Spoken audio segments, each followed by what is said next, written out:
Alors, c'est parti. À titre de directeur général de Diversité Artistique Montréal, il dévoilait mardi le fruit d'une année de consultation, le rapport mené par Dame sur le racisme systémique. Et avec nous, à sa manière, il réfléchit des faits de société, des réalités politiques, sociales et financières dans le milieu des arts et de la culture. Chaque semaine, Jérôme Pruneau décrypte le sujet de son choix avec sa chronique En eau vive. Cette semaine, il m'a fait un beau défi avec ce titre. Il s'en prend à celui dont il ne faut pas prononcer le nom. Bonjour Jérôme Pruneau. Bonjour Maude. Chers amis auditeurs et auditrices de Danscussion & Co, bonjour et bienvenue en eau vive. Cette semaine, je vous embarque pour visiter un enjeu social et politique si important que certains pensent, et ils sont nombreux, qu'en parler équivaut à raviver l'angoisse suscitée par le personnage emblématique dans les aventures d'Harry Potter, personnage dont il ne faut pas prononcer le mot. Difficile pour un gars comme moi qui, en 2015, écrivait un essai intitulé « Il est temps de dire les choses ». Et là, je fais un petit placement de produit en vous disant que je vous recommande cet essai. Bref, vous l'aurez compris, je ne suis pas du genre à ne pas faire état des lieux quand la question l'impose. Je vous parlerai donc aujourd'hui, non sous forme de questionnement comme habituellement, mais plutôt comme un commentaire assumé de, attention, roulement de tambour, Voldemort approche, de racisme systémique, les mots qu'il ne faut pas prononcer. Alors en effet, Diversité Artistique Montréal dévoilait mardi dernier son rapport sur la consultation sur le racisme systémique dans les arts, la culture et les médias. Pour avoir vécu l'événement de près, il me semblait important de vous en toucher un mot ou plusieurs afin qu'on se mette d'accord sur la question. Impossible en 9 minutes, vous pensez ? Que nenni, allons-y. Alors, être artiste, travailleur ou travailleuse culturelle, professionnelle des médias dans notre société québécoise actuelle ne devrait en aucun cas rencontrer une quelconque forme de discrimination.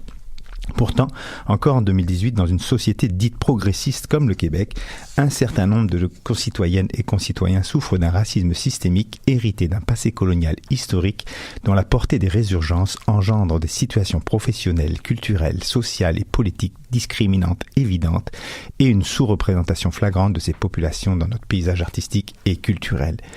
Les récits de vie et autres vécus réels entendus par Dame durant cette consultation, qui pour certains paraissent comme anodins, sont en fait l'expression insidieuse et imperceptible de ce mal encore présent que nous devons toutes et tous, dans notre responsabilité individuelle et collective, combattre avec ferveur en transformant nos façons de faire, d'agir et d'être.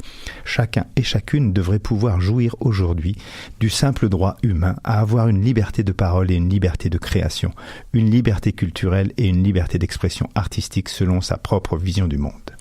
Pourtant, les catégories raciales construites depuis l'ère coloniale sous une couleur de peau, un patronyme, un accent ou un choix religieux marquent des parcours de vie en dressant des obstacles devant les individus qui composent ces catégories. C'est un fait aussi vrai que je suis un homme blanc qui jouit de tous les privilèges. Ceux d'être représenté dans la sphère publique, médiatique ou politique, ceux de ne pas m'inquiéter le soir de me faire arrêter par la police parce que je n'ai pas le bon faciès, ou encore ceux de ne pas me faire dire que je me ghettoise quand je me regroupe en gang avec ceux qui me ressemblent. Bref, des avantages tout autant invisibles que parfaits pour traverser mon existence avec bien moins de contraintes que mon ami noir Mohamed ou ma collègue voilée Fatima. Le milieu des arts et de la culture et des médias n'échappe pas à cette réalité et le racisme systémique que produit le système en place, et vous avez bien entendu, je parle ici de système et non d'individus, c'est-à-dire des mécaniques, des processus, des fonctionnements administratifs, parfois même simplement des formulaires, ce racisme systémique doit cesser irrémédiablement. Je suis aujourd'hui convaincu, en tant qu'humain, que l'éradication de ce phénomène nous incombe à toutes et tous et passe par différentes étapes. La première, c'est que collectivement, nous reconnaissions chacune, dans nos organisations, nos institutions, la présence insidieuse de ce racisme systémique. Appelons, s'il vous plaît, celui dont il ne faut pas prononcer le nom Voldemort, puisqu'on sait qu'il s'appelle Voldemort. Cette reconnaissance de vocabulaire est essentielle, primordiale, car elle est la base, et l'histoire du monde nous l'a montré, de toute démarche de réconciliation. Réconciliation ici entre un pouvoir dominant et des sphères sociales dominées, incarnées par des femmes et des hommes que nous côtoyons chaque jour et qui très souvent ne sont pas loin de nous du tout. La deuxième étape est celle de l'écoute, celle qui vise à entendre réellement les situations de discrimination, comme celle énoncée dans le rapport de Dame par exemple, afin de comprendre. Oui, écouter et entendre pour comprendre. Et enfin, la dernière étape est celle qui consiste à se mettre en marche dans l'action quotidienne pour transformer nos pratiques en s'engageant de façon authentique, et là aussi j'insiste sur ce mot, pour que de réels changements s'opèrent. Des changements administratifs, des changements de recrutement, de façon de décider, de sélectionner, de financer, de programmer, des changements de vocabulaire ou de choix d'informations reportés dans l'espace public.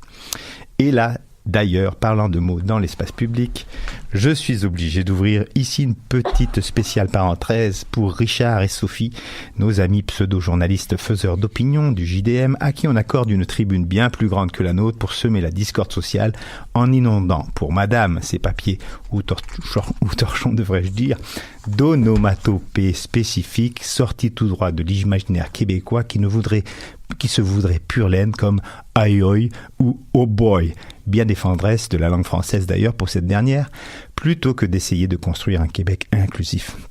Le petit flic de la culture, dixit toujours la blonde Sophie que je suis, pense davantage qu'il faut combattre le racisme plutôt que de souffler. C'est moi qui pense. Je pense davantage qu'il faut combattre le racisme plutôt que de souffler sur les braises de la haine pour le rallumer sans cesse, au point où le recensement d'hier sorti ce matin dans les journaux sur les crimes haineux montre qu'un quart de ceux commis au Canada ont été recensés au Québec, en hausse de 50%. Alors Richard et Sophie, peut-être les livres d'histoire pourraient vous servir de livres de chevet. Bref, à chacun ses combats, fin de la parenthèse. Je crois pour ma part que nous, hommes blancs et femmes blanches, nous décideurs en position de pouvoir, nous avons une part à faire essentielle en devenant des alliés, en prenant conscience de nos privilèges et en acceptant surtout de les partager et même d'en céder pour rééquilibrer la balance, en acceptant de faire une place, de donner la parole, d'offrir des tribunes, afin que l'équité culturelle s'inscrive durablement comme la valeur fondamentale à respecter dans notre milieu artistique, culturel et médiatique. L'équité culturelle étant entendue ici comme un concept qui affirme que les traditions, l'esthétique, on en parlait un instant, et les expressions de toutes les cultures ont une valeur égale. Cette démarche est un processus individuel et collectif qui demande à chacune et chacun d'être proactif et qui doit s'ancrer dans le temps et dans la continuité pour ne pas être une action de surface, mais bien un quotidien incarné.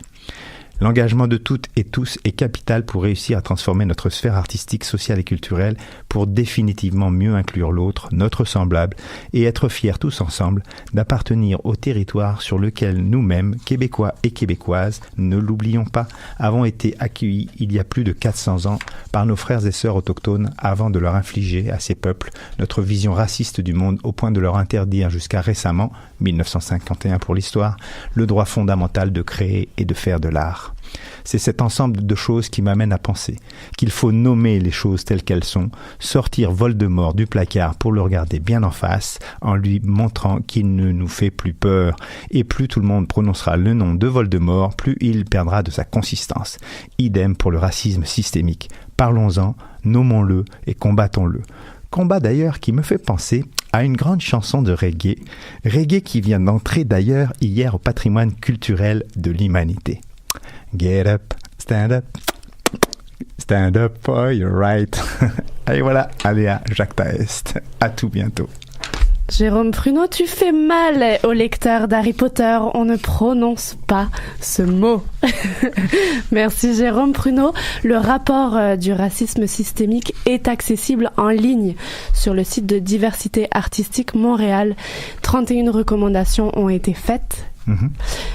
Il est à lire. Il est à avoir comme livre de chevet, peut-être, oui, ça, c'est une aussi, bonne idée. pour Noël.